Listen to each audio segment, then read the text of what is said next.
আসসালামু আলাইকুম রহমতুল্লাহ। প্রিয় দর্শক, সাংবাদিকরা সেই মাদ্রাসা ছাত্রীর নানাকে প্রশ্ন করেছিল যে আপনি নাকি তার সঙ্গে ঘুমাইছিলেন, আপনি নাকি এই কাজ করছেন। প্রিয় দর্শক, এটার জবাবে সেই নানা কি বলেছিল চলেন আমরা শুনে আসি। আমার নাতির সাথে আপনি পরীক্ষা করা যদি এর মধ্যে রয় আমার, তাহলে আমার বিচার করবো, আমার হাসি হোক। আরও কিছু ভিডিও ক্লিপস আছে, আপনাদেরকে দেখানো হবে। কিন্তু আমার একটা জিনিস বুঝে আসতেছে না প্রিয় দর্শক, যে সাংবাদিকরা মানে কী কারণে সাংবাদিক, তারা তো খুঁজে বের করবে। আরে ভাই, ডিএনএ টেস্ট অনেক পরের ব্যাপার, ততদিন এই ইস্যুটা সোশ্যাল মিডিয়ায় থাকবে না। কিন্তু সাংবাদিকদের তো প্রশ্ন করা উচিত ছিল ভালোভাবে মেয়ের মাকে, যে আসলে কবে আপনারা মাদ্রাসা থেকে মেয়েটাকে নিয়ে এসেছেন। কারণ মেয়েটার পেটে হচ্ছে 6 মাসের নাকি বাচ্চা। তাহলে 6 মাস আগে এই মেয়েটা আসলে কোথায় ছিল, এটা আগে খুঁজে বের করতে হবে।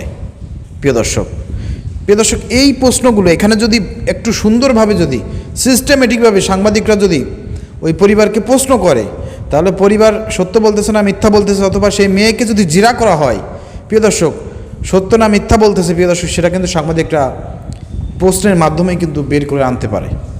কিন্তু আমি দেখতে পাচ্ছি যে সাংবাদিকরা সেখানে গিয়ে তেমন কোনো প্রশ্ন করতে পারতেছে না। যেভাবে প্রশ্ন করার কথা, যেভাবে আসলে এটা সত্য মিথ্যা খুঁজে প্রশ্ন করে বের করার কথা, সেভাবে তারা প্রশ্ন করতে পারতেছে না।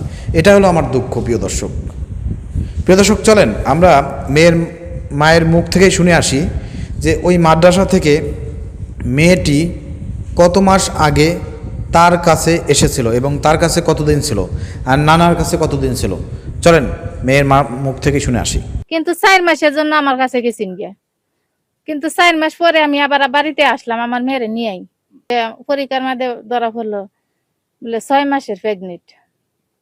তো ধরা পড়ছে ওরা, আমি আমার মেয়েরে ছাপ দিলাম বলে খাওয়ার লগে এই ঘটনা।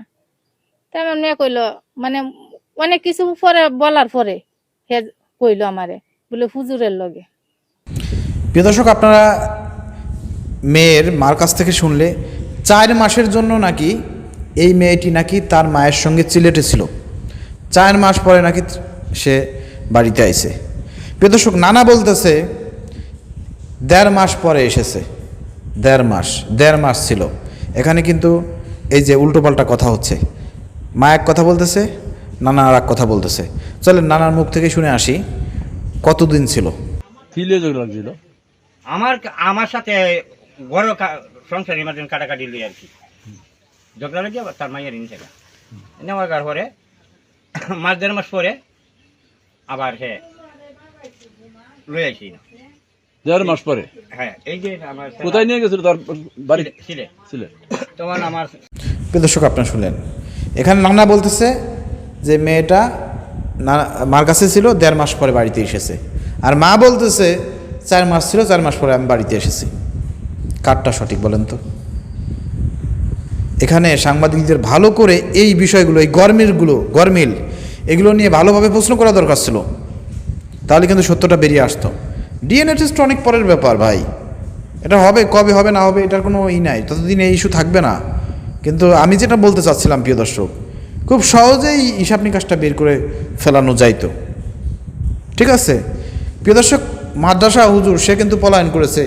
এত সুন্দর লাইভে নীতি কথা বললো যে আমি দেশের আইনের প্রতি খুবই শ্রদ্ধাশীল, পরে তাকে র্যাব আজকে গ্রেপ্তার করছে।